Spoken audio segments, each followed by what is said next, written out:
ଏହି ମାଟି କେବଳ ମାଟି ନୁହେଁ ଆଜ୍ଞା, ଏହା କୋଟି କୋଟି ଭାରତୀୟଙ୍କ ମାତା, ଭାରତ ମାତା, ଆମ ଭାରତ ମାତା।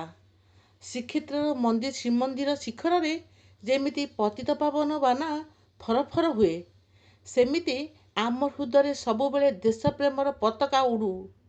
ମହାପ୍ରଭୁ ଜଗନ୍ନାଥଙ୍କ ଚରଣରେ ଆଜି ଗୋଟିଏ ପ୍ରାର୍ଥନା, ହେ ପ୍ରଭୁ, ଆମ ଭାରତକୁ ସଦା ସୁଖୀ ରଖ। ଜୟ ଜଗନ୍ନାଥ, ବନ୍ଦେ ମାତରମ୍। ଏହି ଦୁଇଟି ଶବ୍ଦ ଆମ ମନରେ ଭକ୍ତି ଏବଂ ଦେଶପ୍ରେମ ଜାଗ୍ରତ କରୁ।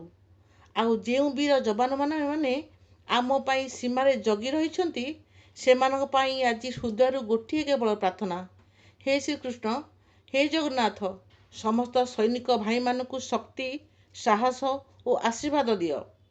ବରଫ ହେଉ କି ଝଡ଼ ହେଉ, ସେମାନଙ୍କ ତ୍ୟାଗ ଯୋଗୁଁ ଆମେ ଆମ ଘରେ ନିରାପଦରେ ଶୋଇପଡ଼ୁ। ସେହି ବୀର ଯବାନମାନଙ୍କୁ ଆମର ଶତ ଶତ ପ୍ରଣାମ, କୋଟି କୋଟି ପ୍ରଣାମ। ଜୟ ହିନ୍ଦ। ଶ୍ରୀକୃଷ୍ଣ ଗୀତାରେ କର୍ତ୍ତବ୍ୟର ମହତ୍ତ୍ୱ ବୁଝାଇଥିଲେ। ଆଜି ଆମର କର୍ତ୍ତବ୍ୟ ଦେଶକୁ ଭଲ ପାଇବା ଓ ସମ୍ମାନ କରିବା। ଭାରତ ମାତାଙ୍କ ଆଶୀର୍ବାଦ ଓ ମହାପ୍ରଭୁଙ୍କ କୃପାରେ ଆମ ଦେଶ ସଦାସର୍ବଦା ଶାନ୍ତି, ଏକତା ଓ ସମୃଦ୍ଧିରେ ଭରିଯାଉ।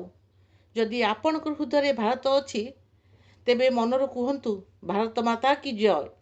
ଜୟ ଭାରତ ମାତା, ଜୟ ହିନ୍ଦ, ଜୟ ଶ୍ରୀ ଜଗନ୍ନାଥ।